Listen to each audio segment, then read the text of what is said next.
I suck at Jiu-Jitsu. How do I suck less at Jiu-Jitsu? I guess to suck less. Ladies and gentlemen, the diabolical leader of the Head Knot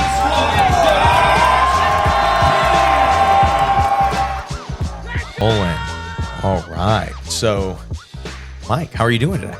I am awesome. Thank you for having me down. Yeah, I'm excited to meet you. You know, this is like one of our first real conversations. We've met in passing a few times at Master Worlds this year. Yes, talked online for a while on Instagram because we're both in another group that, Yeah, there's this weird jiu-jitsu version of dating that black belt men do. And, you know, they just like, oh man, that guy liked my Instagram. He liked my inspirational thing that I shared on my story. Right. Are we friends? And like, did you swipe right or left on me? Oh, definitely swiped. Which one's I don't know which one. I've been married too long to know. Yeah, so I'm not in that. I'm not into that. Is eHarmony still a thing? I don't know. My sister-in-law my wife's sister met her husband. I think it was on eHarmony or one of those old school. But that wasn't. But this recent. swiping. No. Yeah. I think right is the good one. Okay. I think we're gonna pretend. I see. This is what it was. I know this one. I slid into your DMs. Yes. Right? Yes. Just like you'd slide into Kesagatami. Exactly. Right? Exactly. I'm glad we're on the same page. Yeah. So I thought a fun place to start, since we were already talking about it, we were on the topic of mad enforcers, and I had a thought. I was like, you know what? I'll save it for the podcast, but it's the real reason that I struggle with mat enforcers. And the idea of it is because my dad and I run our jiu-jitsu school together, and my dad overuses the green light. He overuses it.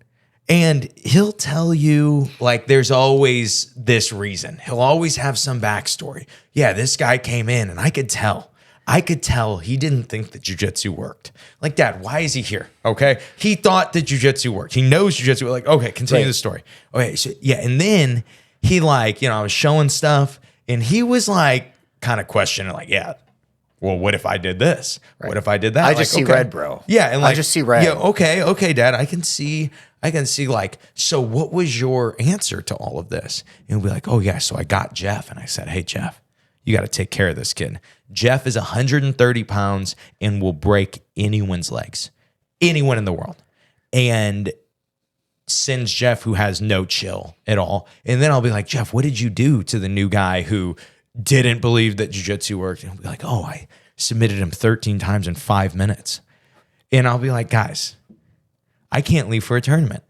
You know, this is that, right? I can't leave you guys alone. Correct me if I'm wrong. Burn the house down. That's overusing the enforcing, right? I'm probably about to meet your dad tomorrow, but I think that's a little over the top. You may shake my dad's hand with your left hand and not your right, and he'd be like, seems like disrespect. And he's going to be like, hey, Josh, come here.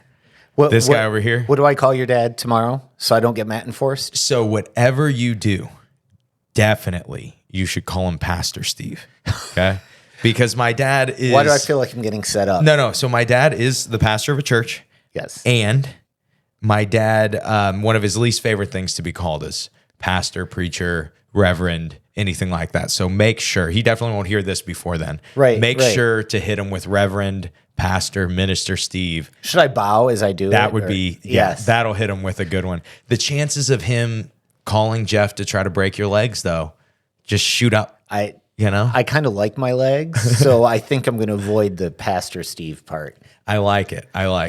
So I thought a real fun place to start for us would actually be that, you know, I'm sure that you've kept jobs over your life because you're a contributing member of society. But for me, I've never had a job for more than a day besides BJJ mental models. And that is where you and I kind of first ever were introduced to each other, where that we both review footage. We both work for BJJ mental models. Yes, sir. So what has that experience been like for you? It has been a little overwhelming, and not in a bad way, but every now and then I kind of have to pinch myself that I'm getting to do things like come be on your show and visit your gym, right? And be on other shows and be on the review team for BJJ Meta Models and teach seminars and record premium content for BJJ. And the fact that people think I have anything of value to offer in jiu-jitsu, and some people will even pay me for it, is if you had 5 years ago, I got my black belt 6 years ago. 5 years ago, if you'd said that, I would have been like, just some old guy who likes to train. I don't win championships. I don't, I'm not renowned for anything. Who wants to listen to me? At the risk of sounding like I'm overselling it, it's like, it's overwhelming me with joy. It's just so awesome to be able to contribute in a way to a martial art that I love so much, right? So yeah, it's like, I shouldn't hit the table because the microphones are on here. It's passion. Yeah. It makes me overwhelmingly happy to be able to do that. Do you ever deal with imposter syndrome? Oh my God, yeah. We were talking, my friend Zach, who right over there. Who we're not going to make fun of. We're not going to make fun of Zach at all. Yeah. He's one of our guys at our school. Who you told me you hate. Oh, dude, just green light Zach. Oh, yeah. Don't worry. Totally Don't worry. green I already light Zach. texted my dad.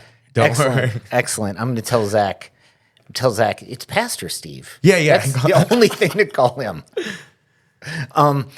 Imposter syndrome. Yeah, we were having a conversation about this on the drive from Michigan down here. Yeah, I definitely have imposter syndrome sometimes. It's gotten over the past couple years, because this whole journey for me started a couple years ago. And what I mean by that is where I started getting the opportunity to travel and teach and talk to people about jiu-jitsu and do things that get myself and my name out there. So after the past couple years, the imposter syndrome has definitely lessened. Like, I'm feeling much more comfortable in my own skin and realizing that in order to have value, I don't have to be everything, right? Like, nobody's everything. But there's definitely been a lot of imposter syndrome along the way. Like, who wants this from me? Who wants me to teach a seminar? What do I have? I mean, come on, I just do my jiu-jitsu is so boring. Like, who needs to be told this stuff or shown this stuff, right? And then finding out that people are like, this really worked for me. I had this one problem that I couldn't solve, and like I used what you taught me and it solved it. And like, and I'm going to tell my friends, and no, don't tell them. It's just a little thing, it's not. So it was really hard for a while to feel like I belonged in that space, and sometimes I still don't think I do, but it's not nearly as bad as it used to be. I get the same thing, for me. When you do a seminar, when you do any part of jiu-jitsu that is you in front of people in a competition or anything like that, there is always that, man, you've seen people do this. You've seen people teach seminars. You've seen people compete on these stages. You've seen people win on these stages. You're not as good as them, And so that thought always kind of does play into, I guess, I agree with you too, though. It's less now, the more I've done it. But I always feel like that the hardest thing, when I look at like the black belts that I have, the hardest thing for some of those guys getting on that path of teaching more, of whether they're private lessons, seminars, of opening their own school, but getting that confidence to go do it for them is one of the hardest things. And it's so interesting because you'd ask anybody, just like I'm sure with you or I, people that knew us well at the time, like, hey, could these guys teach? Could these guys do this? They would be like, oh yeah, of course, they would be great at it. And I have a lot of students or a few students in mind that I think like, man, these guys' potential is so great as coaches or as, anything in the jiu-jitsu space. But one of the biggest limiting factors is that like, yeah, but all of these other people, all of these names I can't pronounce, these guys could do it and I can't. Right. Yeah, I agree. It was the biggest barrier for me to get over. And, the more people like you that I talk to that are in that space and have, I'm just going to say have a name. I don't know a better way to put it, right? But have like a name and are recognized as a valid contributor in that space. More people like you that I talk to, I'm like, we're all just people, right? Mm-hmm. Everybody's had the same insecurities. Everybody's dealt with the same stuff, and, it's really helped me realize that, again, you don't have to be the best at everything to have value to contribute to jiu-jitsu, right? Like, even blue belts, like somebody that drove with me, not even blue belts. I know, right? But even, I learned things from blue belts sometimes, right? Oh, you just did that thing in a way that I've never seen before, and it worked really well. What did you do? You should know this. You're a black belt, I've heard. What? No, there's too much to know all at once, right? So show me that thing, teach me that thing. So yeah, imposter syndrome, it's real. And, sometimes I wake up every morning like reminding myself, yeah, it's okay. You belong here. It's okay. This isn't like a pipe dream that you'll never, it's okay. You can drive down to Granite City today. You can take that 7-hour trip and stay the weekend. It's okay. You're going to fit in. It'll be fine. Mm-hmm. Trust me, everybody fits in Granite City. That's what you told me. I guess unless you're cool or something. I do not suffer from that. Okay, good. At all. Good. Have you looked at me? There's nothing cool there. Well, I mean, I look at your company being me and friggin' Zach over there, man. I mean, you're pretty cool, but I mean, Bryce, I told you they would think that. I was worried that they might think that I was cool. It might be really disappointing. Josh is one of the least cool people I know. Thanks, Bryce. I'm not. Thanks I'm not disappointed. I am not disappointed in the least. They say, we all have that really small negative voice in your head. Mm-hmm. Mine sits next to me, and it's Bryce. And we all need that. That keeps us in check sometimes, right? Yeah, that's true. So we're not too big for our gi pants, right? That's very true. Right. So do you have just while we're on the topic, do you have any advice, especially when you look back to kind of the things that started to get the ball rolling for you as a teacher, and giving you more opportunities and just getting your perspective of jiu-jitsu in front of more people's eyes, and kind of like how you even hinted at, to just contribute to the art, to just kind of give back to the art. But do you have any, looking back at your own story, any things that would be helpful for somebody that does have skill or even has great skill in jiu-jitsu but really lacks the confidence or the know-how to start to get in front of people? So in terms of my story, my problem was never getting in front of people and teaching.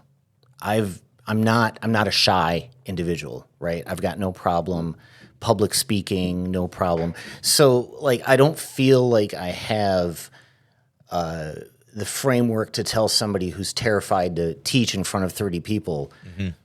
I mean, maybe I do, but what I would say is, if you think that maybe you don't belong out there, talk to some of the people who are doing it and get their perspectives.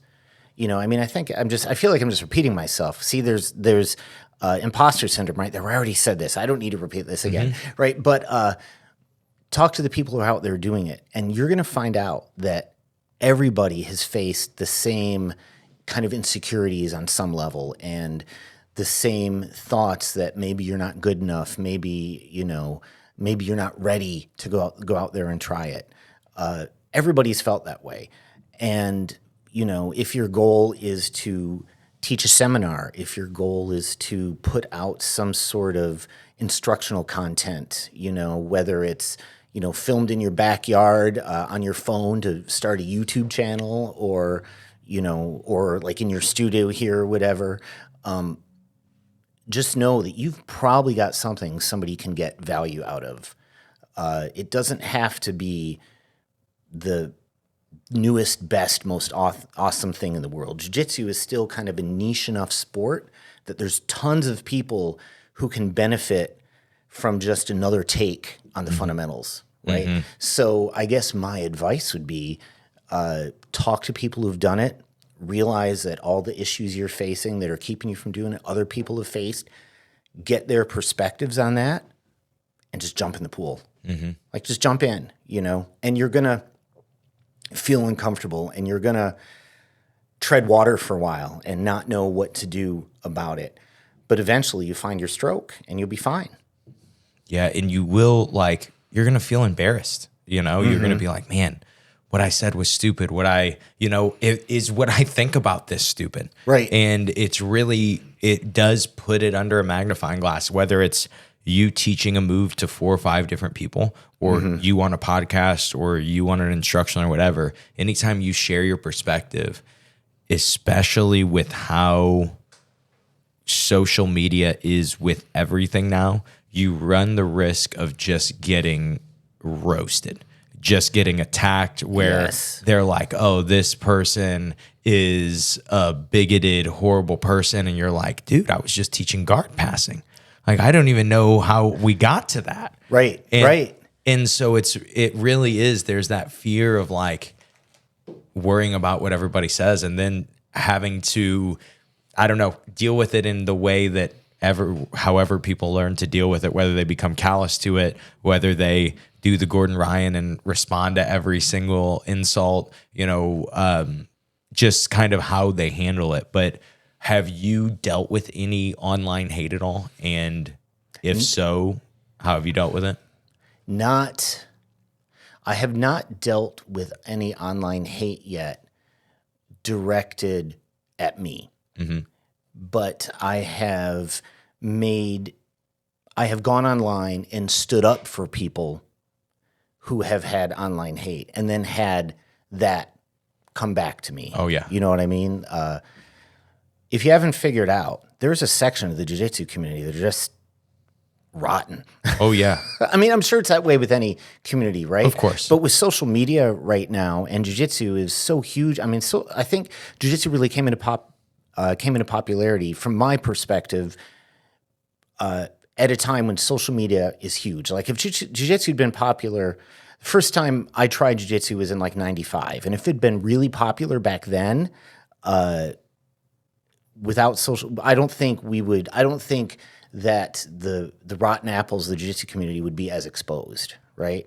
But now everybody's got a platform. And so I've definitely dealt with some blowback when I go on to a post or something on social media and see somebody who's vulnerable getting trashed. And I'm like, hey, wait a minute.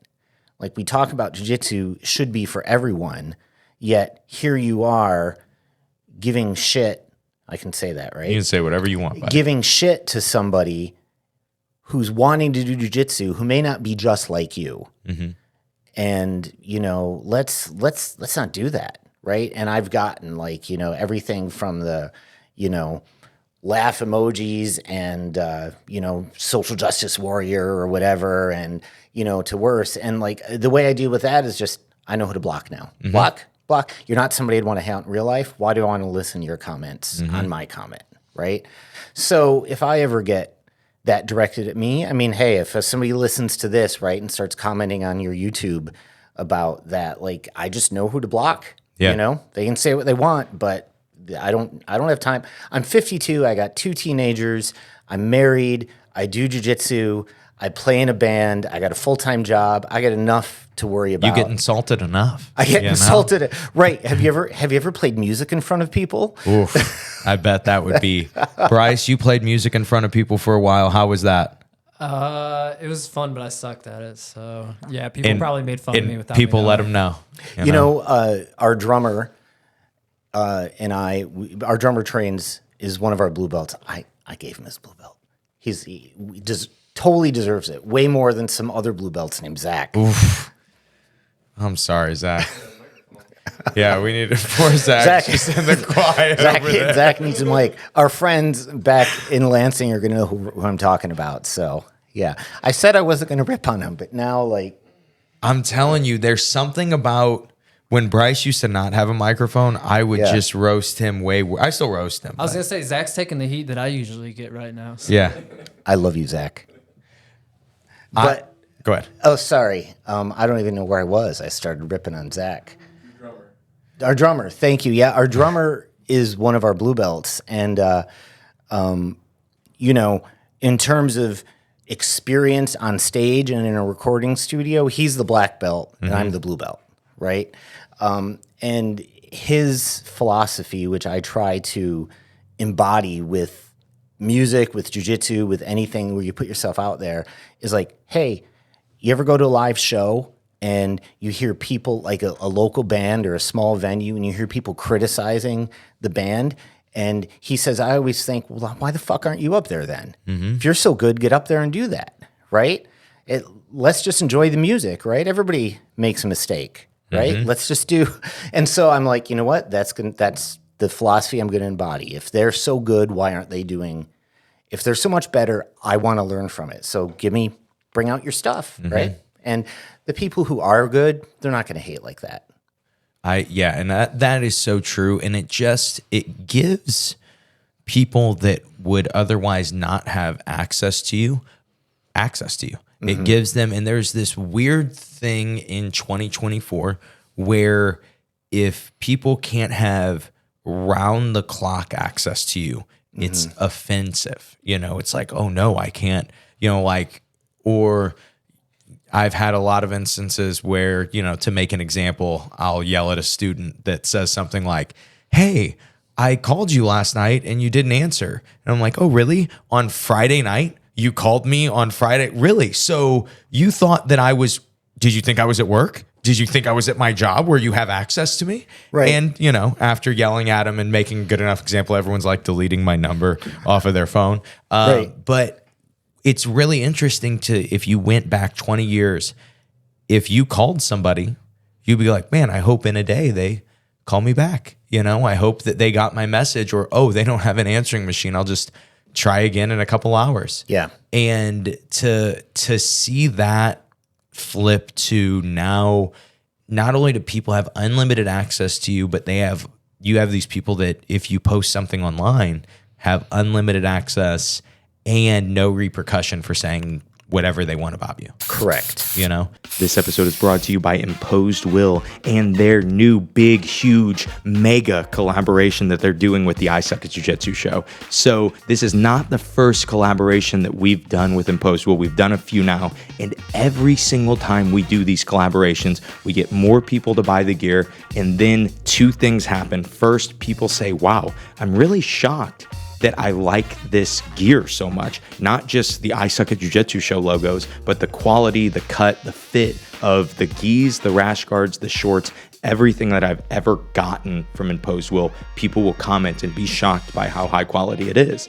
The other thing that I think is very important to note is every time we get a big order in, people always say, hey, how do I get gear? Well, we only do pre-sales. We only do pre-sales for these collaborations. This is only going on from today until November 14th. That is it. This will be the last chance this year to get any I Suck at Jiu-Jitsu show gear. And not only do we have a brand new red, white, and blue, a brand new camo colorway that we're releasing, we also have two new gis, and one of them is a TAC team exclusive. And so if you are part of my affiliation, you will get some representation and be able to get a black and gold I Suck at Jiu-Jitsu show TAC team gi, and it is pristine. It's a beautiful thing. But like I said, this sale is only going from now until November 14th. There'll be a little waiting period before you guys get your gear, and then you're going to be styling, you're going to be excited about the cut, you're going to be excited about the fit, and everyone's going to be saying, hey, when can I order my I Suck at Jiu-Jitsu show gear? And you'll be like, it's too late, you idiot. I hate you. Don't do that. But everything else you should probably do. Be sure to check out imposedwill.com and check out the new I Suck at Jiu-Jitsu show collaboration. I'd love to hear all of your more thoughts about that from you, because your internet presence is way greater than mine. Like, I don't produce my own content. I've got an Instagram page that just this past year was my personal. It still is my personal. I don't have a separate one at this point. So if you follow me on Instagram, you're going to see some jiu-jitsu, some guitar, and a bunch of dog pics, right? You know, and maybe every now and then picture me and my wife out on a date, and my teenagers, if they decide to give permission for thing, you know. But like you put content out there online, and like how do you deal with that? Because I don't put original content out like you do. So I would say I've had a few waves of thoughts on how to deal with it, because it's always, you know, it's always different. And like, one, it's not a bad thing for people to be able to send you a message on Instagram, right? You end up with like being able to do podcasts that you wouldn't normally do, or create friendships that you normally wouldn't create, right? So there's definitely value to it. But then like most of the time, comments in general that aren't direct to you, that aren't like a message, most comments, I'll get good ones on the podcast now, on the YouTube channel now, but most of them are just someone trying to basically seeing like, hey, someone else is out there doing something. If I could say something negative, then maybe they could engage me, and maybe these views that are on this video are like looking at me now, and there's like some sense of validation. When I started to realize that was like where most of those comments were coming from, I would be like, you know what? I just don't even care. I'm not even going to delete them or not. I'm just going to let people comment back if they feel like it. And that's what was happening, is people would comment back. But then recently I realized on the YouTube algorithm, it works a little better if I can comment back and get them to say something mean in return, because now they're conversating with me. And so, you know, I'll say it's Bryce sometimes to act like it wasn't me. Oh, so I say it's Zach then. Yeah. Anytime you say something. This is Mike's friend, Zach. That's exactly what how I was throwing them out there I got some really good. I did an episode with 2 of my students that were police officers. A great one. I listened to it. It was awesome. And if you read the comments, especially on the shorts, you would think that the episode was about how no police officer has ever done anything wrong, and that we should have more police brutality. That's how you would like the way people were responding in comments. And so then I was like, well, I can't.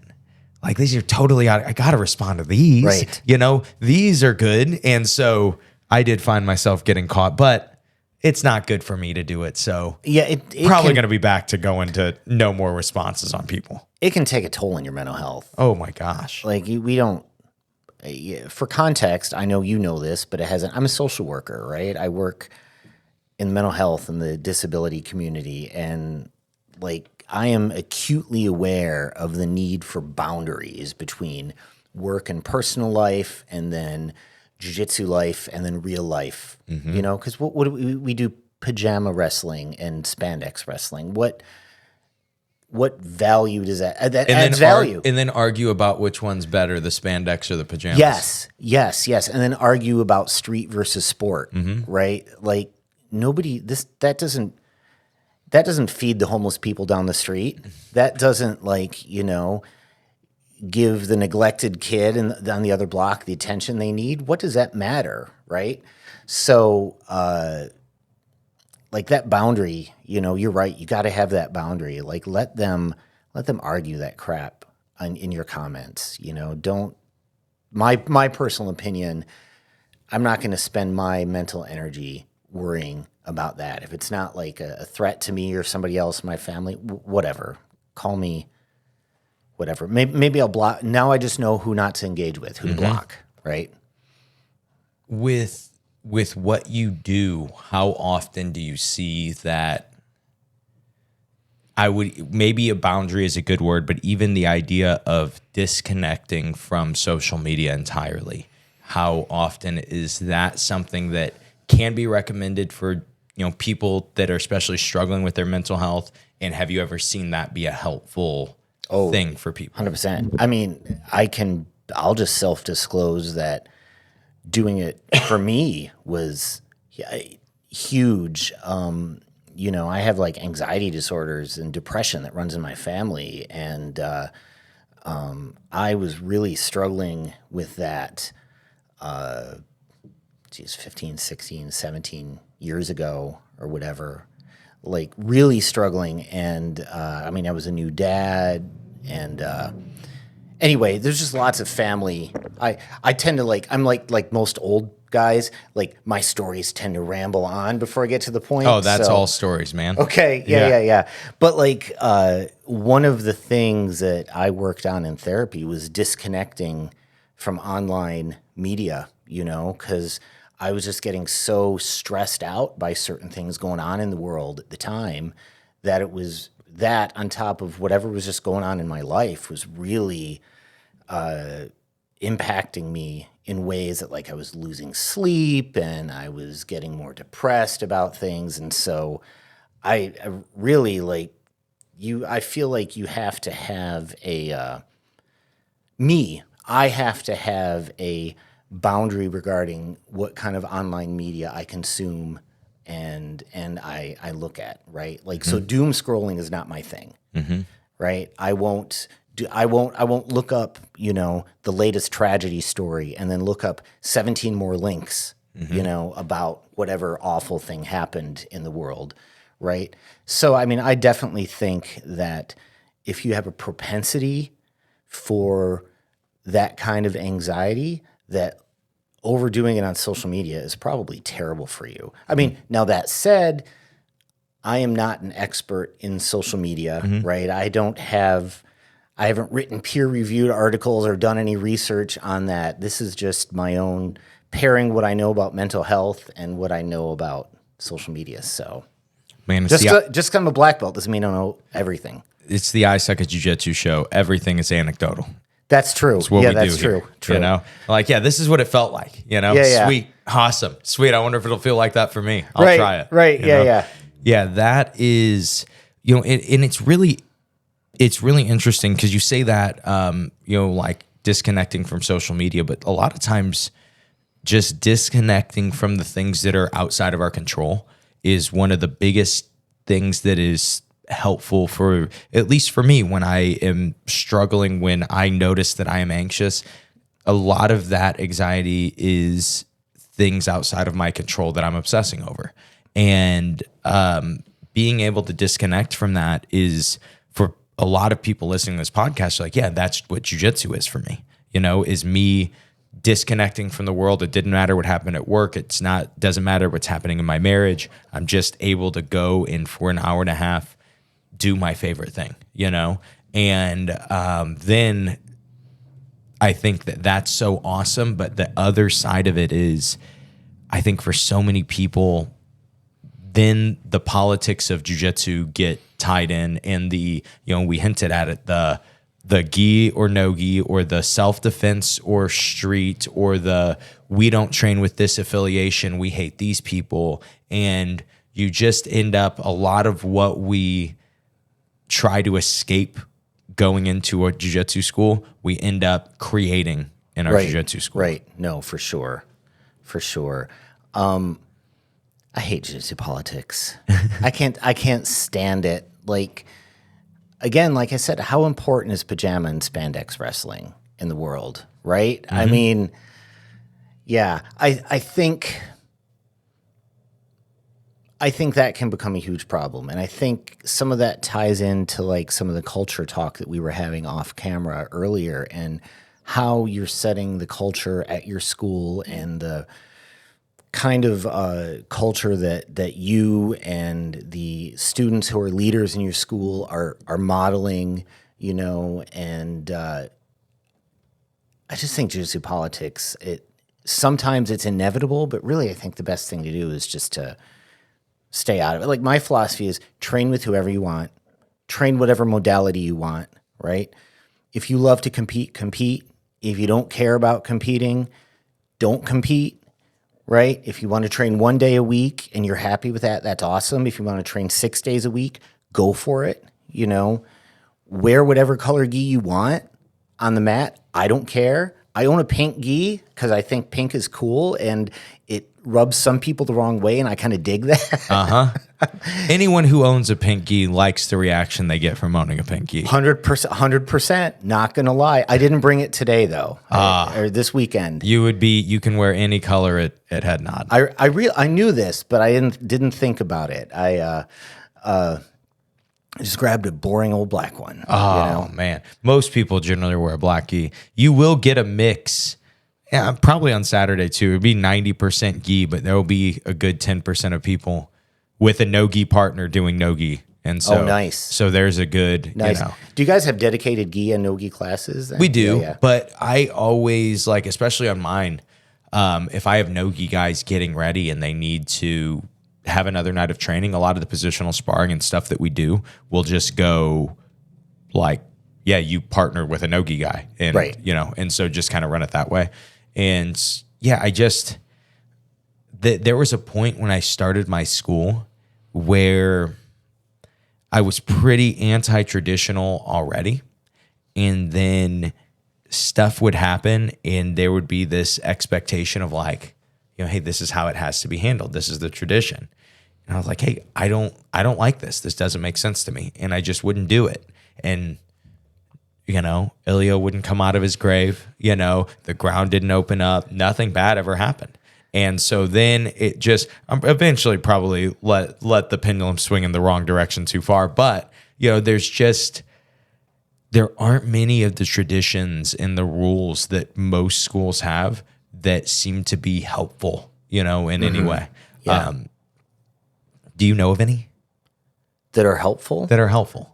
What tradition, if we were Wash your going to gi burn, and take a shower? is that a tradition as much as No. just hygiene? I think it's just hygiene. I don't think, but as far as I'm concerned, it needs to be a tradition. I like that. We've I like that. all rolled with stinky gi It's guy sacred, and you know? gotten some sort of skin funk because of it, right? That's true. What else? Is there any? I mean,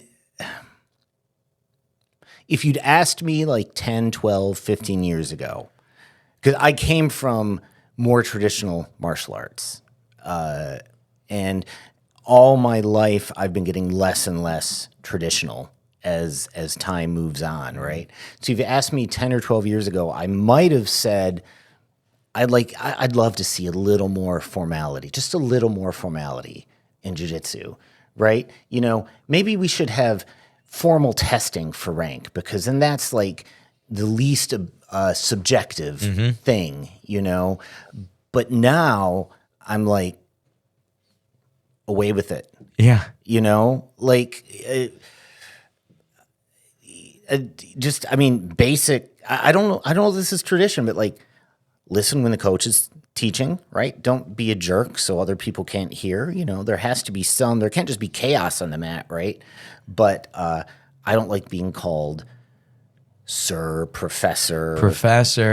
Oh. Yeah. Again, like, no ripping on people who do that, or schools who do. That's fine. That's Oh no, you. I'll make fun of him. I'm not a professor.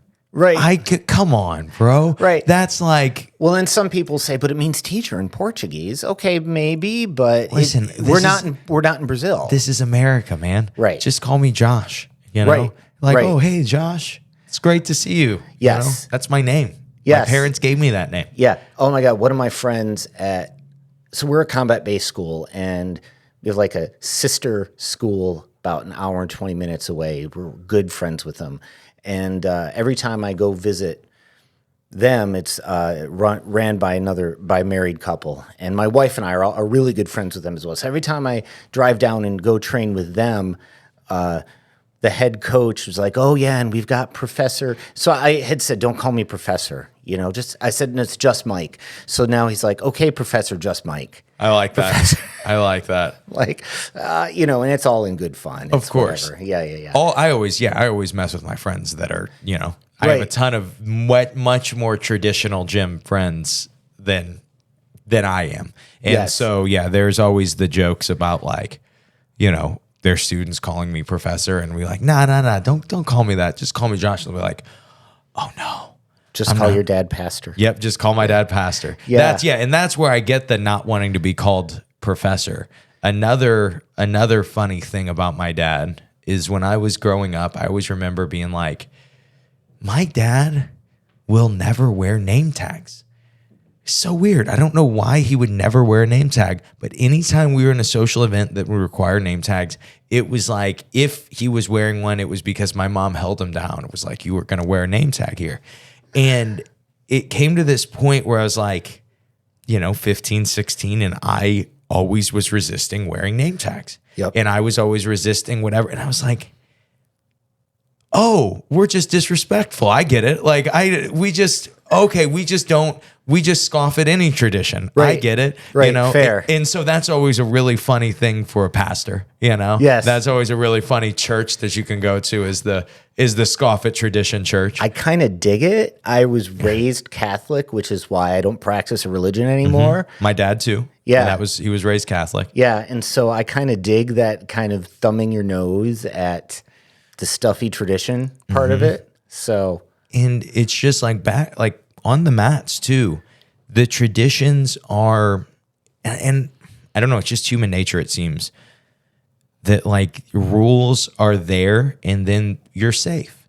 And the truth is, it's like, no, a lot of these rules don't keep you safe, and then when you really boil down, like when you get way too deep on the jiu-jitsu traditions of that put people way above other people, a lot of times that creates cultures that we don't want in jiu-jitsu.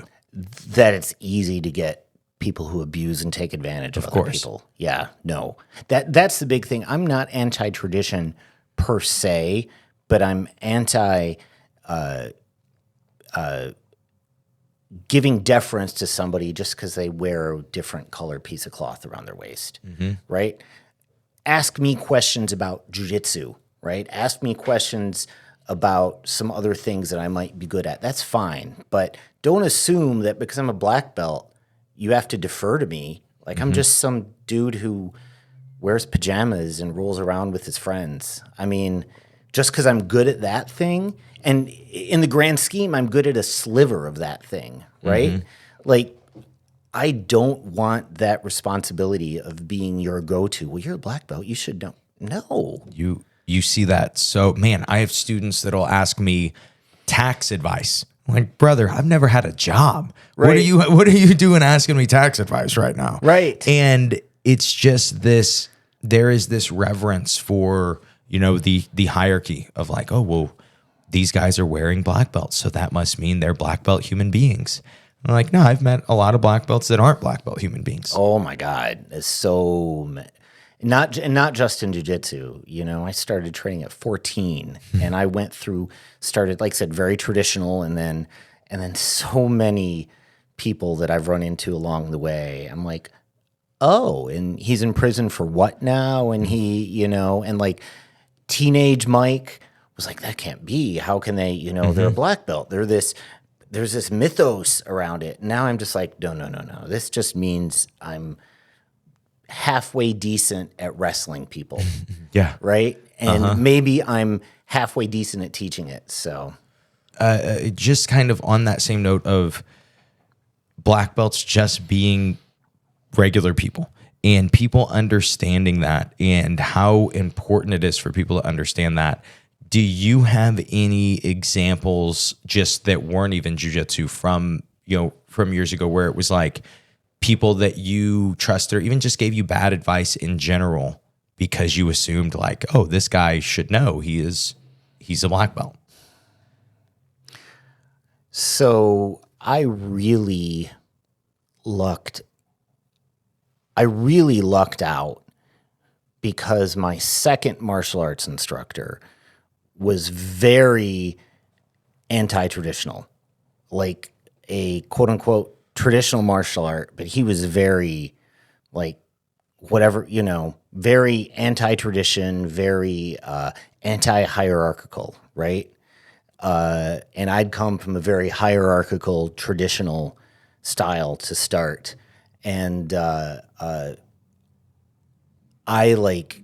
he really was a mentor for me for a decade or more. And I really kind of adopted that mentality that like, this is just pajama fighting. This doesn't mean, because you're great at this, doesn't mean that I should listen to you about X, Y, or Z. Mm-hmm. So I feel really fortunate because I had that influence early on. But I've seen people get taken advantage of because of the value they've placed on their on a coach or instructor, and then that was that value wasn't they weren't worthy of that value, and they took taking advantage of their position. It's like you have a position of power in some ways as a coach, and I think as instructors and coaches, we need to always be very aware of that, right? I mean, not like we don't have to. Like Matt, my friend who owns our school, our head coach, he gives me so much shit all the time, right? Like he gives everybody shit, right? So not that like he's got to tiptoe around people, but he knows that like he's the coach and there are certain boundaries that like he has a position of power that people are trusting him with this. And like we have to respect that enough to not take advantage of people, not assume, like not try to convince people that we're experts in things that we're not and we can do. So I don't think I answered your question at all. I went off on this tangent. No, I think that was a really good answer, is just knowing that it's important to not put too much value in the belt, in a sense that, it's easy to do, but then the other side of it is it's the people that take advantage of it that you have to, that are the worry, Yes. And it's just seeing that, when you have a good coach and somebody who can, I verbally abuse all of my students very, very well. But when you have a good coach that has like the boundaries of knowing like, hey, these people trust me and what I do and say matters to them, and just that understanding and thinking of that as a valuable thing and an important thing and a responsibility, right. And not power that you get to have, I think is huge for martial arts coaches. This episode is brought to you by the coaching tier for BJJ Mental Models Premium. So how this works is if you have 5 to 10 minutes of jiu-jitsu footage and it's from a competition, it's from a super fight, or it's just from a roll at the gym, but you want to get some fresh perspective, maybe someone different from your coach, maybe someone different from all of the coaches at your gym, and maybe somebody who's a very high-level competitor or a very high-level coach, then look no further than the coaching tier of BJJ Mental Models Premium. I have been working with them for a little over a year now, reviewing footage for all kinds of different jiu-jitsu athletes, maybe that are facing problems with competition anxiety, or their guard retention sucks, or they're getting swept all the time. And I have, through 5 to 10 minutes of their footage, been able to dissect what I think could be going wrong, and some different mindsets and some different drills and some different practices that will help them get better. And what's really cool is I am on a list of some of the best coaches in the world that work with BJJ Mental Models and do these reviews.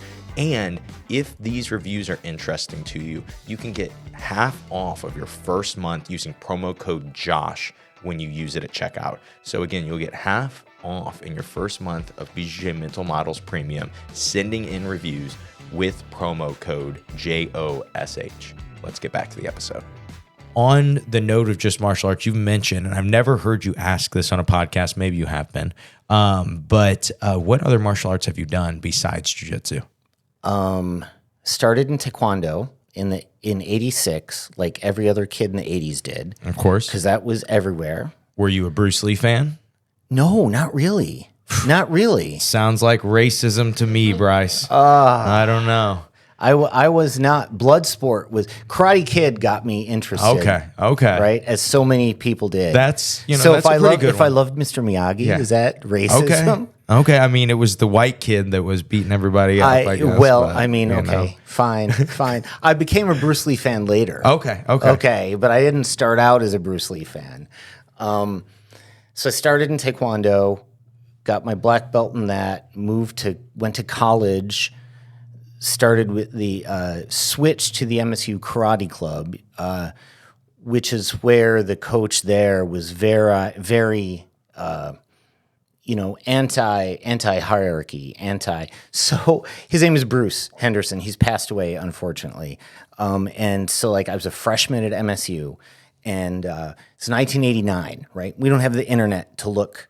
Okay, for your listeners, there was a time when you couldn't get information from a little slab you carry in your pocket. I know. I don't even know where you could get information from then. There was paper. It was made from trees. Oof. And you opened up a book with a bunch of numbers. That sounds like a whole issue. It was work. Know? Yeah, I don't know about work, that, man. bro. It was work. So I remember I had looked up when I got to MSU, Go Green, I looked up martial arts clubs on campus, and like they had a taekwondo club, but I'm like, I'd already done that. I've been doing that. I'm out here like having my college experience. I want to try something new. You were like, oh, I'm going to experiment with something new. I'm going to try karate. Right, You know, exactly. I like it. And so I go into this. So I call the number on the flyer, and this adult gentleman, older, Bruce was 40 when I met him. He was running the club. And so I get this, he answers, and I ask, about times and whatever, and ask who the head coach is, and I ask what his rank is, because of course I have to know, right? Like what to, and he was a 6th degree black belt at the time. And so I walked into the gym, and there's a bunch of people like throwing down, and this was like 80s karate. So this was like, taekwondo, what I did in taekwondo did not prepare me for what I was heading into there, which was just what I wanted. Like I kept wanting more practical stuff, right? 80s karate was kickboxing. Yes, 100%. When Bruce realized I couldn't punch to save my life, he literally took a belt and tied my feet together, not like together like so I couldn't walk, but just enough so I could do footwork, but I couldn't kick. And put on boxing gloves on me. He's like, I'm going to teach you how to box. So, and you're not going to use those feet, right? So I was like, okay. But like the first time I met him, I walked in and asked for the head instructor, and somebody pointed over, and I'd already talked to him on the phone, and I went, Master Henderson, sir. And like bow. And he looked at me like the first sentence he ever said to me was, if you ever fucking call me master again, I'm going to break 3 of your ribs.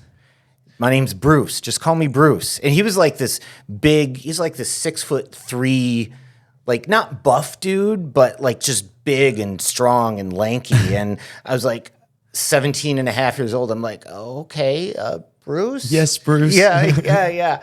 So, so then I started trained there got my 6th Dan, which is 6th degree black belt, over several decades through there. Competed a ton in karate. During that time, did some boxing, not like formal, like Golden Glove. Like Bruce knew how to box. He also did judo, so we did little bits of that. Never enough. I would say that I wouldn't say was a boxer or a judoka, right? Did some Filipino Kali, which I really got into for a while. That Kali stick fighting? Yeah. Have you heard of the Dog Brothers? Oh my God, old school. They had like VHS tapes of them they trained with Higan Machado for a bit too. Higan taught them some grappling, and they were guys out in California, and they had this group that they would do full contact stick fighting with nothing but fencing masks, hockey gloves, and rattan Kali sticks. And one of our guys got a hold of, one of the guys who trained at the karate club had also done a bunch of Kali, and so he started teaching some of us some stick fighting. And he got a hold of those Dog Brothers tapes, and we watched them, and it was like, I'm going to do that, but I'm not sure I want to do it with that little protection. So our karate coach just went out to the sporting goods store. He encouraged all this shit. Went out to the sporting goods store, bought some street hockey masks, right? We already had some body armor, put on some hockey gloves, and we took the rattan sticks and we put like this little bit of padding on them and duct tape. Really didn't help. We thought it would, but really, and we just went at it and tested what we were, and it was like, hitting, punching, kicking, throwing, you know. There were a couple broken noses, a couple split lips, and broken teeth, and yeah, I just went off. I'm reliving the glory days. It sounds like martial arts in the 80s, you know, in the 90s. Oh my, yeah. Concussion protocol was non-existent. Oh yeah. Concussion protocol, they started that like last week, man. I know. Yeah, they weren't worried about concussions long ago. We had a competition team. Like I would travel to. I know it's the Jiu-Jitsu podcast. Sorry about this, but It's Jiu-Jitsu, it's martial arts, it's Right. whatever you want it to be. we traveled, you know, all over the state of Michigan to compete, like all the time. And think of this, like a bunch of young, hyped up college kids who just fought hard all the time anyway, right? We partied just as hard when we weren't fighting, right? And so the first tournament my now wife ever saw me in, we'd only been dating like a month. We held a tournament at MSU. I was like, oh, you should come watch, you know? I got knocked the fuck out. No. Like, and it wasn't supposed to be full contact, right? It was point karate. But in the early 90s, point karate was, I'll hit you as hard as I want in the body and anywhere else, and supposedly just a tap to the head. Yeah, man, I watched The Karate Kid. Yeah, You know? that face kick was illegal. I'm sorry. He blasted him. I know. He was supposed to be no. Is that what happened? Did you get crane kicked? No, I did not. I got punched. Like we blitzed at the same time, and I took the worst of it. And so in my mind, I fell back, rolled over, landed in my hands and knees, and then just popped right back up. Well, there was these things called VHS tapes back in the day, Bruce always set up a couple camcorders at different rings so we could, like, he was avant-garde. We were studying video, right? Except we had to wait, like, you know, a couple days after the video was, like, we couldn't just go on our phones and watch it. So that was what happened in my head. And I remember very clearly the center ref DQ'd that guy because it wasn't supposed to be full contact. He asked me, do you want to keep going? You got another match. You got more matches. And I said, yeah, sure. I would love to. And if I remember everything correctly, the next guy took it very easy on me, but just beat the pants off me, but just didn't. And then one of my buddies who was also in the stands was a med student, and he immediately came up to me and was like, we're taking you to the ER. Why? You were out for like 10 seconds. Oh, wow. No, I was not. And then I saw the video later, and I had fallen, hit, laid there for like 10 seconds, slowly rolled over, got myself up. And you were like, oh man, I'm good. Yeah. And so there was karate and taekwondo. Your question was old martial arts. And I just went off. I'm going to quit apologizing for going off. I was just aiming you in a direction, man. I was letting you go. I'm like a cannon. Yeah, like, just aim them that way and light the fuse. Here it goes. Keep going. Yeah. And I first tried jiu-jitsu like in 95-ish. Were you born in 95? I was born in 94. Oh. Yeah. So, you know, I was probably walking around when you would first tried. You would have beaten the piss out of me already, I'm sure. I don't think so. I'm pretty sure. So it was around 95-ish. I can't remember the exact year. But our karate coach got UFC 1 on pay-per-view. We had no idea what to expect. And okay, my nickname is Old Bastard, right? These young kids today don't understand what it was like to see UFC 1 on pay-per-view when you had no clue what was going on. So we got a bunch of beer and pizza, went over to the house, sat down, watched this thing, and we're all like, oh, I think that Frank Shamrock guy or that kickboxer, Gerard Gordeau, that he's going to win. Mm-hmm. Sure, he's going to win. And we just watched Hoist do his thing, and I remember thinking, what the hell is that? I need to find that stuff. I need to find it. And maybe a year, so it's 93, maybe a year and a half later, a school pops up in Lansing. And so I go to try it out.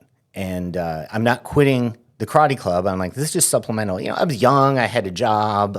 Graduated by that time. Dating my future wife. You know, all I did was work and train. And so I go to check it out, and it's like the Wild West back then. Like all mismatched gis and, dirty mats and Heel hooks in the gi, man. oh no, 100%. We were like no-gi days were t-shirts and you're choking each other with t-shirts. Don't wear a good t-shirt. Don't Yep. wear one that you want, right? Because it's going to get ripped, right? You're going to get the t-shirt burns here from. So I went and like my intent was not to dojo storm, right? I was there. I want to learn this stuff, right? And the guy who owned the school couldn't have been a black belt in jiu-jitsu, right? I don't know what rank he held, but he knew, like, I know people now who knew him back in the day, and like he was legit, but like back in those days, he was probably traveling to a seminar, coming back and teaching it at his school, traveling to seminar. And it was one of those schools that taught a bunch of everything. They did Kali, they did Muay Thai, they did all this other stuff. So they just beat the piss out of me right off the bat. Like, karate guy, huh? Yeah, Okay. like you're coming to prove that karate's better than jiu-jitsu. Right. It's like, I'm not coming to prove that. I just want to learn what you're doing. So I did that for like a year and then fell out of it because I found out, like I said, Wild West. There were a lot of like some unsavory folks there. And I found out that there were people like going out and starting street fights on purpose to see. And that's just not, I like to train hard, but that's just not who I am. I'm like, that's not what I want. Right. And then in 06, still doing karate this whole time. In 06, we were visiting my wife's family out in California, and my brother, her oldest sister's husband says, "Have you heard of this Brazilian jiu-jitsu stuff?" I'm like, "Yeah, I did it for a little bit. Why do you ask?" And he's like, "Oh, well, there's a guy where I work that teaches a 6 a.m. class 3 days a week. He was my sister-in-law's husband was the CEO of the Boys and Girls Club out there." And he goes, "There's this guy who teaches 3 mornings a week, and while you're visiting, maybe I can get him to let you drop in." I'm like, "Oh, sure, I was already an accomplished martial artist. I knew I wasn't great at jiu-jitsu, right? I hadn't really done it. I'd maybe messed around with it a little bit in the decade preceding, but I knew I didn't know just how bad at I was." Right? Like I didn't know what the art and sport had become, right? And so I go there and I just get very friendly people. Turns out the guy's name is Craig Husband, and he's been with Hickson since '88. He was a under sheriff in Ventura County at the time. He's teaching mostly police officers, FBI, like a very select small group for free. And I showed up. They freaking murdered me. I couldn't turn my head for like 3 days, but I loved every minute of it. It's like, wow, I know I'm missing. I got to try this again. Got to do it again. And Craig said to me, he's like, "Okay, you're welcome back. If you go back to Michigan and train, anytime you visit family, you're welcome back." I said, "Hell yes." Then jiu-jitsu happened. I went back to Michigan, found a school. It was run by a purple belt because we had no black belts within like 90 miles of us. Met my buddy Matt Linsmeyer. We left when Matt got his blue belt because of crappy jiu-jitsu politics I don't want to get into. Matt was driving to train with the black belt 90 minutes away. We would go back and train in his basement. Soon there were like 30 people stuffed in a basement, half the size of this studio. Matt was like, "We need a commercial place." Yeah. That was it. So now here I am. All right. Long story. I'm not going to apologize for going into it. I get so excited talking about martial arts. Yeah, man. With doing multiple martial arts, and now do you practice anything else besides jiu-jitsu? No. Okay. No. Now being all jiu-jitsu, are there any things that you see from jiu-jitsu guys that have never done another martial art that is like a misconception that they have about other martial arts? Oh, yeah, 100%. Like what? Karate doesn't work, right? I'm like, bullshit, it doesn't work. Get hit in the, like karate people, all they do is like punch the air and don't.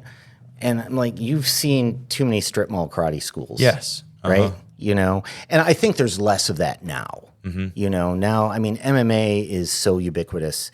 I think I'm seeing, at least in social media, the opposite now. People are bitching that they don't think BJJ works. Mm-hmm. I'm sure you've seen that. Yeah. Yeah. Isn't that interesting? Yeah. Like back in 94, 95, it's like every other martial art sucks. BJJ is the only thing you need. And now it's like, what are you going to do? Butt scoot on the street? I'm like, it's just so cyclical. It is, but it's like the same. You hinted at it when you said the strip mall, like Taekwondo, the strip mall karate.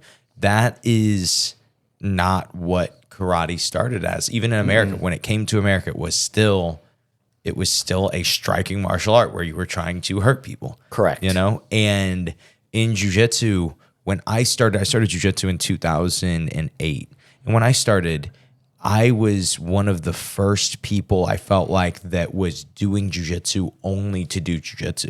There was like, everyone did jiu-jitsu to be an MMA fighter. And like, that was what we're all here for. We're here to fight. And so it was normal to train in scenario that was for fighting, you know, and that wasn't just for sport jiu-jitsu. But then as the sport grew, just like with all these other ones, the sport grows. And then it's like, well, we have to create this own little niche, and we need the rule set to be a very specific way, and we need to always train in that rule set.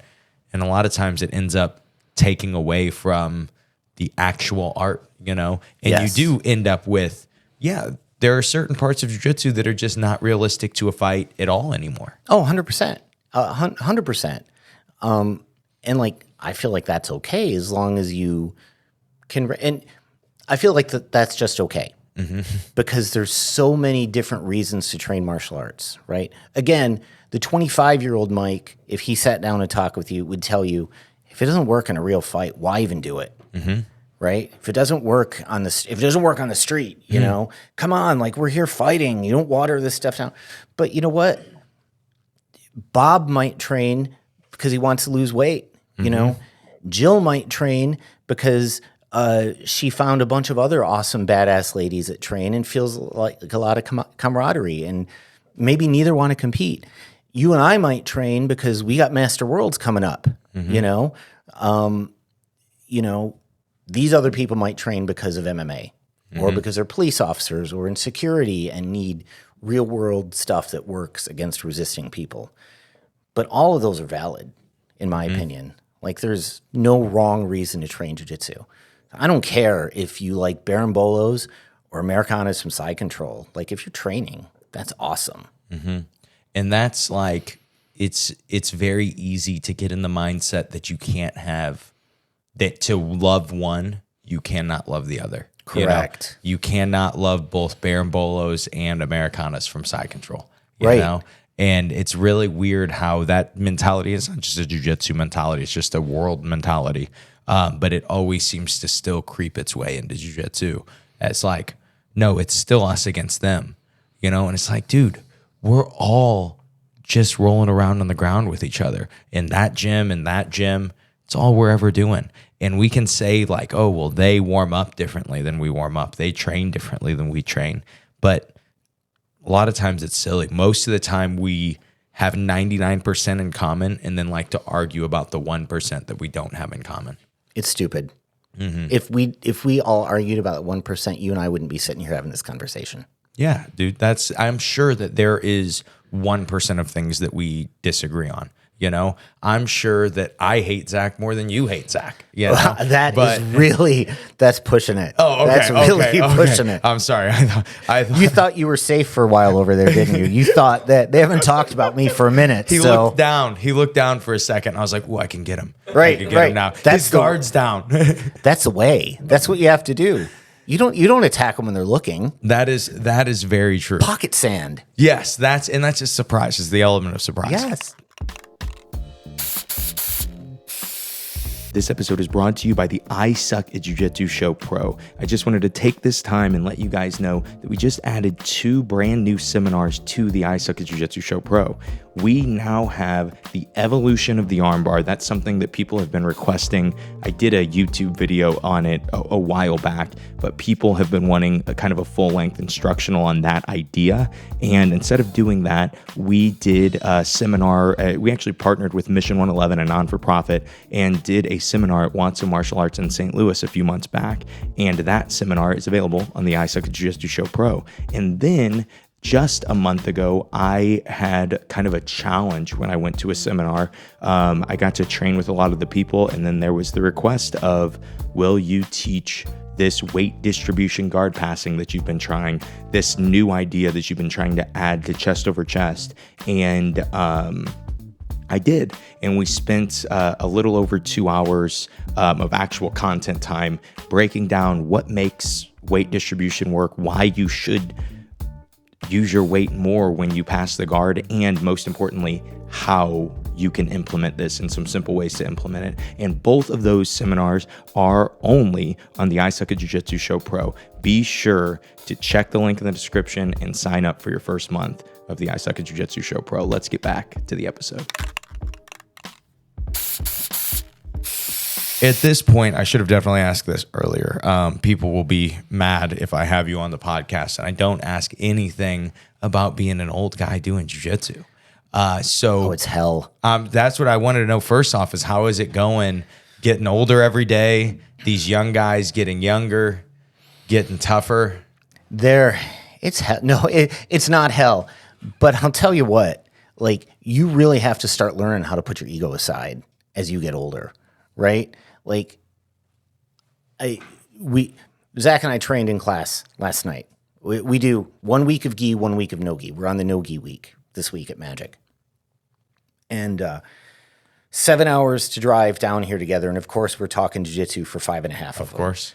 And talking about our roles last night. Zach tapped me out last night, you know. Some other young-ass blue belt tapped me out last night. I don't care. What's the matter? It doesn't matter. Zach's closer. Zach's only 10 years younger than me, right? But, you know, we got 25-year-old blue belts who've been training 3-4 years, put in 5-6 days a week, a couple hours a day, right? Their bodies are fresh and young, and they can do that, right? It's a myth that because I wear that black piece of cloth around my waist that I can keep up with them. Mm-hmm. There's no way in hell, right?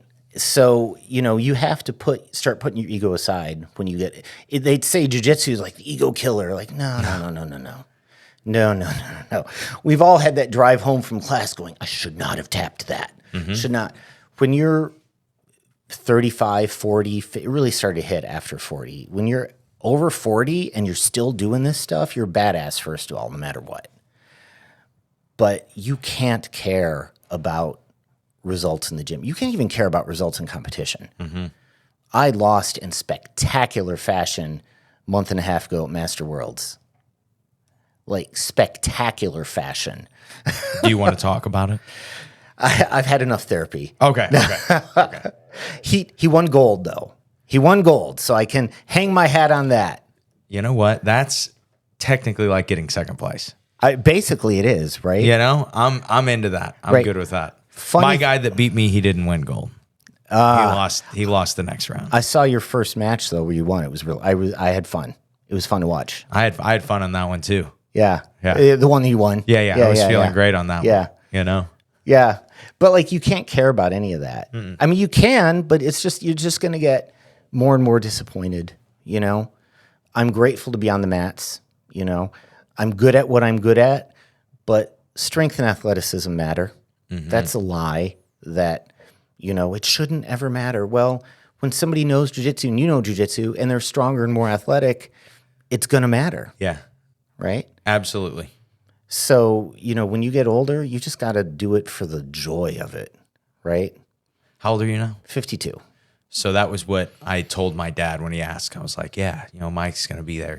Everybody knows him for being an old guy doing jiu-jitsu. And he goes, how old is he? And I thought 51. And I said, he's 51. My dad goes, so he's young. Right. I'm like, oh, I'm sorry, Dad.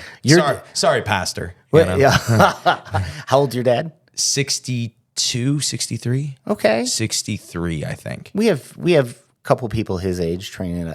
We have one of our brown belts is 64 Man. and still at it. Yeah. As you age, how do you look at progression? Like, how do you measure your own progression, and how do you think about how you're going to get better?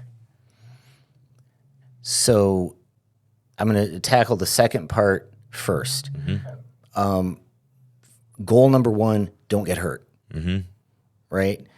That's not to say, I used to think when I was younger that not get hurt meant playing a game where you never take any risks or you never really try, right? Because that puts you in vulnerable positions and you could get hurt. No, it just means I'm very calculated about how I do my jiu-jitsu. I very rarely am explosive into anything because that just leaves me open for getting hurt. I could hurt myself with my own movement, bearing weight. Like, I lift weights because you have to when you get older, especially, but I'm not doing snatch and, I'm not doing the Olympic power. So I'm not going to do that powerlifting stuff on the mat, right? So number one is don't get hurt. And then in terms of getting better, you have to sometimes redefine what a win is, I've never rolled with you, but you're 22 years younger than me, right? And you're a very accomplished competitor, from what I understand. Okay, you've competed and you've won a couple things. There. Right, okay. But my quote-unquote win rolling against you is not dominating you and tapping you out, right? My win is, Josh just tried what might be his best attack and I was able to stuff it, Maybe I'd stuffed it from bottom under your side control and couldn't get out for 5 minutes. But hey, I didn't get some, I stuffed it. That's a win. Because if I compare myself to the jiu-jitsu I was doing as a 36-year-old blue belt, granted, I know a lot more now, but my body could do a lot more at 36, right? Also, I have rheumatoid arthritis too. So that adds another layer of needing to be careful about not getting hurt. You don't have to treat. I don't want to get treated with the kid gloves on the mat. But I'm not doing the same stuff that the 25-year-olds are doing. No way. I mean, are you doing the same stuff you did when you were 16? Absolutely not. Of course not. I mean, it hits everybody, right? The facts for me that I started to notice, not a physical decline as in athleticism, but a physical decline as in I've done a lot of jiu-jitsu for a long time at 26 years old. So probably 12 years of doing jiu-jitsu was shocking enough to me to be I need to start to address things now to be able to train for a very long period of time, you know? And it's not always these things are the best things for competition, winning a competition today, but it's more important to be able to stay on the mat. Oh, that's the most important thing. You don't get better if you don't stay on the mat, right? We can train super hard tomorrow and then be laid up for a week because we're wrecked. That's a week of not getting better. I'm going to toot your horn. Your concept of volume versus performance days really hit me. I really found that useful. And I went into, ever since I heard that, I went into training for any competition with that idea in mind. Not every day, and every day should not be a performance day because I'll just be spent by the time comp day comes around.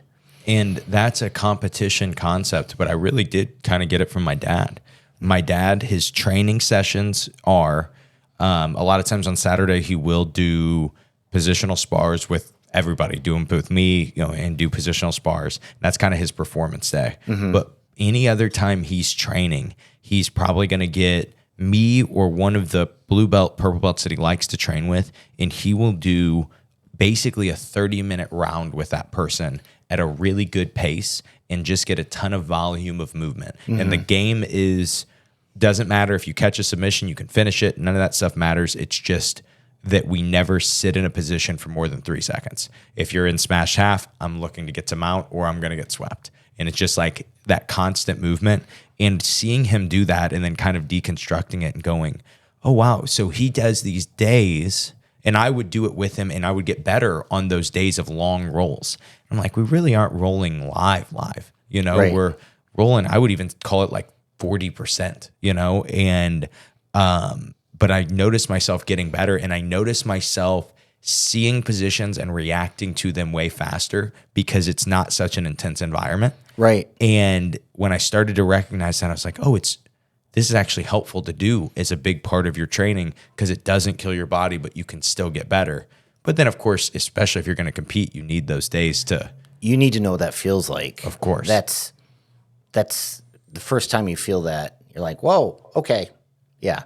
I have a question for you, if you don't mind. Go for it. When you started training like that, did you have trouble getting anybody else on board? Of course. Yeah. Yeah. So like for my school, and I kind of told you this before, it was, we're a very, we're a steel town, and it's just a very rough place, and people like to work hard. It's just part of it.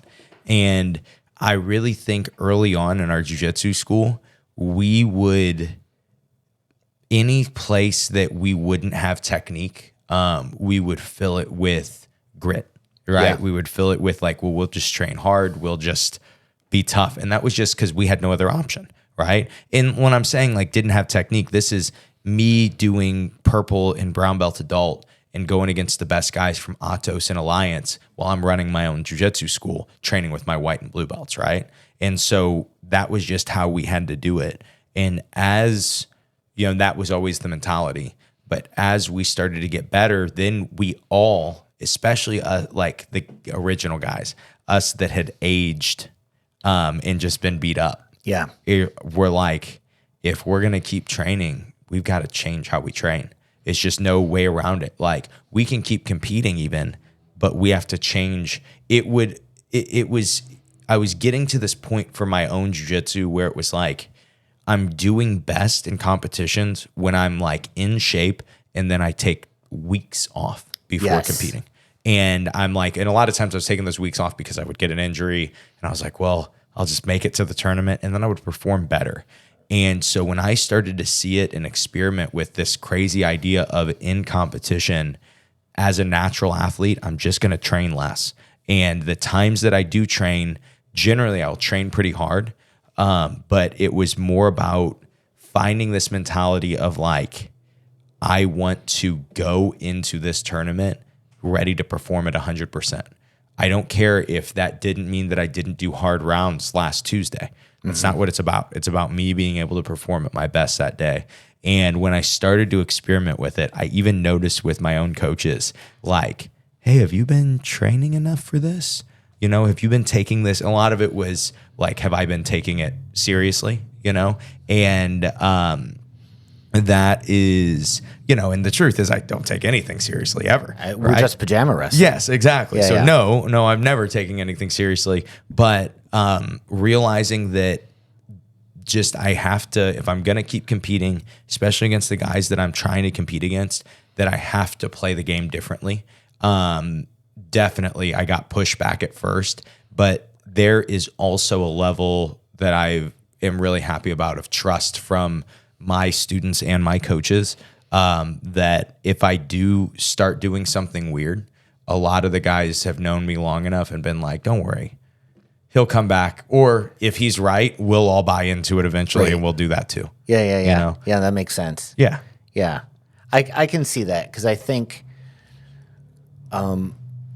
sometimes it's hard. I feel like sometimes it's hard to get that buy-in for that kind of training from people if they're not already old in years or old in mat wear, right?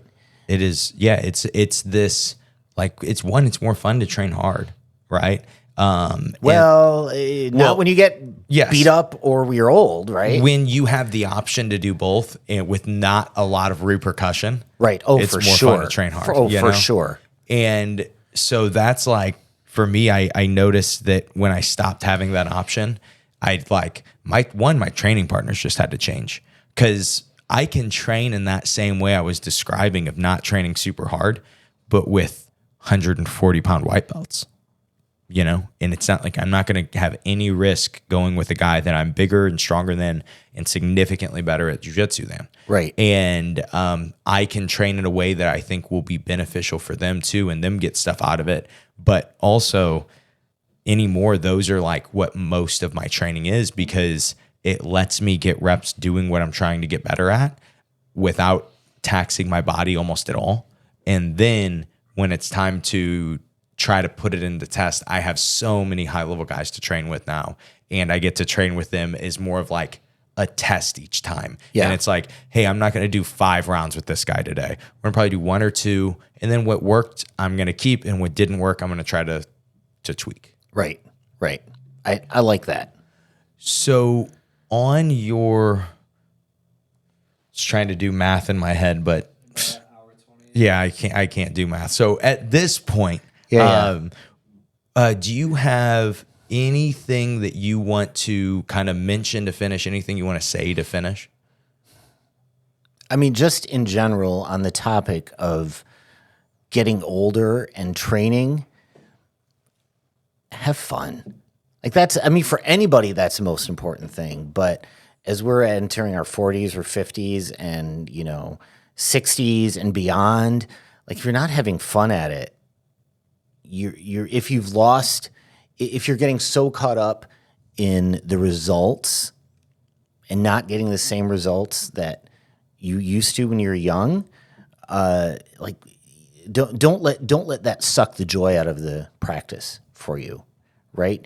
Redefine what it means to succeed at this stuff, and then you'll stick with it and you'll get better. Right? Like if it's not fun, we're not going to do it. What is Chris? So we're a combat-based school. So Chris Hodder has this famous saying: "It's not who's good, it's who's left." Mm-hmm.